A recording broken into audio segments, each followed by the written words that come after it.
being here for not just for me, for my nephew, brother, children.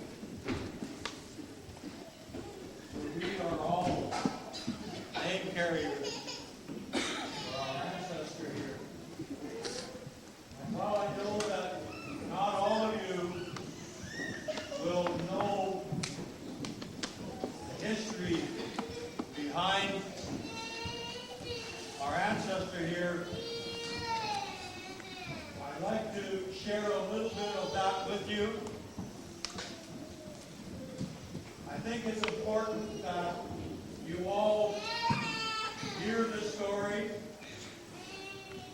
so that you might become aware of the significance or the importance of this really important time. It's a historic time for all of us in Fellow Nation, in the Nooksack Nation.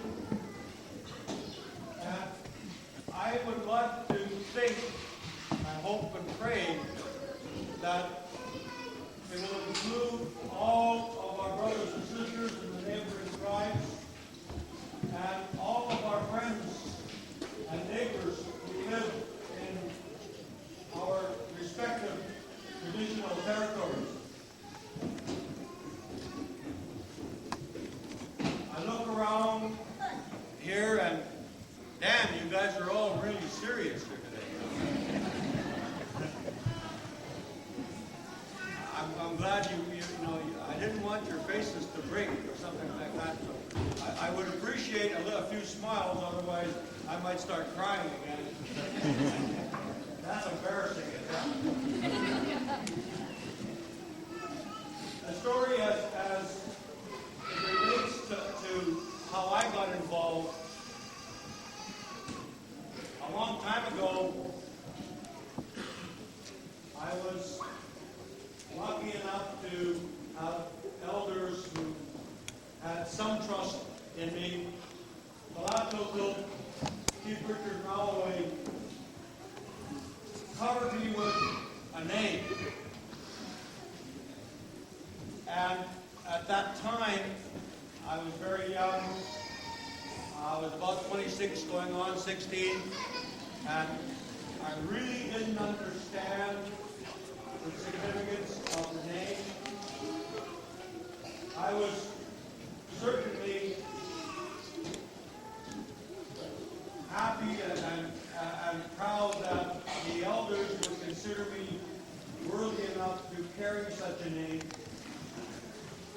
And I did so with a lot of, I guess, fear is a really good word, but I really didn't know what to expect.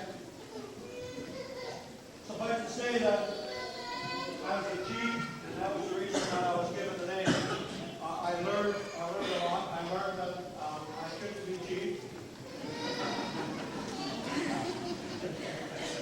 That's a very, very special job, and very few men and women can do that and do it with the grace that I've seen, the grace and strength that I've seen some of our contemporary chiefs and gams now.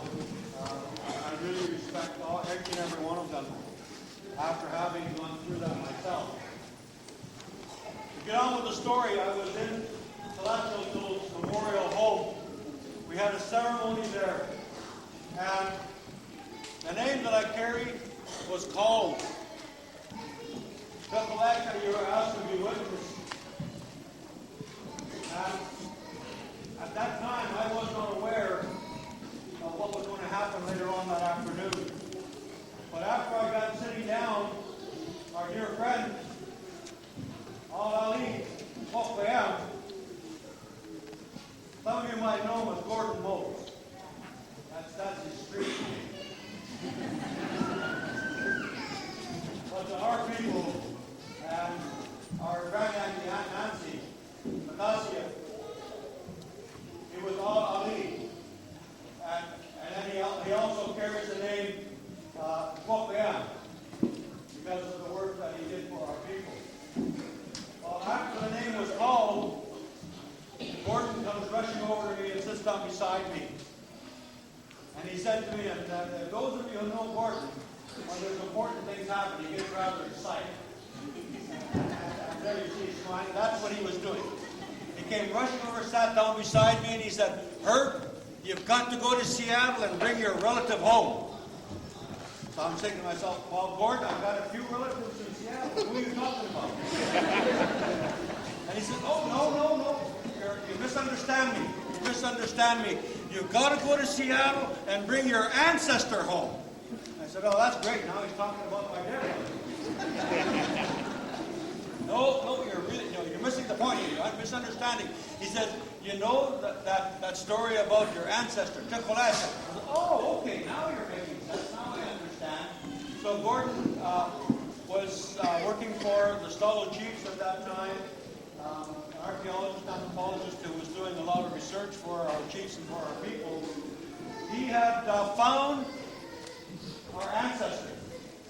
Doing the research, he had found our ancestors, and he had just completed all of the paperwork that went with establishing our ancestor as part of us. That was the beginning of it all. Gordon came forward and brought it to us, and then I, in turn, after I sort of sat around for a bit and tried to understand what was going on, I brought it to our grandmas. That was Aunt Nancy, Auntie Rosie, Auntie Flora, and I believe Auntie Annie. Those were my grandaunts. We just lost our beloved Auntie Annie just recently. She was the last of those grandmas. But I asked them, what should we do? I made sure to stress the we. I didn't mean for myself to get any more work than I needed to do. Me and my brother here, we don't have to get out of work building. That's why they call him Fabled as well. But they very, as was their way, they were very careful about their words, but they were very quiet about it. And in their own special way, they knew what was expected, particularly of name carriers. So they very quietly told me, we know what to do. You're the name carrier. You bring them home. So for the past a little better than 14 years, on behalf of my family, I have tried to follow through with that task, a task that was given to me by my grandmas. And today is a particularly happy day for all of the family, and I think all of Stalo Nation, all of Nipsac Nation, that we have our ancestors back home with us here and with us here today. It's important that we have them home now. You know, there's been a big hole in our hearts because he hasn't been there to fill that hole in our hearts. And I'm hoping and praying now that we have him home. We have him home on his home territory. That he'll fill that hole in our hearts. And that our people will all start to walk on a common healing path towards the healthy people, the strong people, the beautiful people that we once were. I think the potential is there for us all to be there again. Out here we have a couple of old cronies like me and Pipalata here, and then we have the next generations coming up, Pipalto, his son, my daughter, Pipalatia, our little people.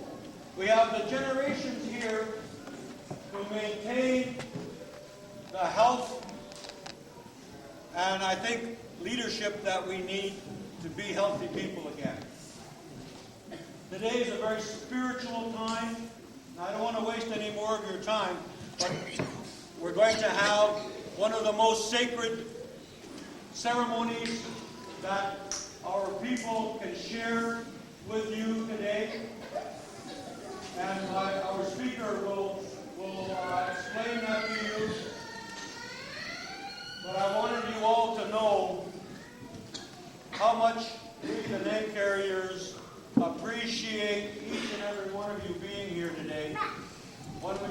the sacred work that we're going to do. We have some other work that we want to finish up, and we'll do so at that time. But again, on behalf of all of my family here, they're the name carriers. We have HMS Old Guys, these are the really beautiful little people like we have here. We'd like to thank you. Our hands go out to each and every one of you that are here. Yes, Kusai. Thank you, my dear people. Thank you for being here today. I hope that you understand how important it is for us to have our ancestors around. Thank you. Where's that speaker? Oh, there you go.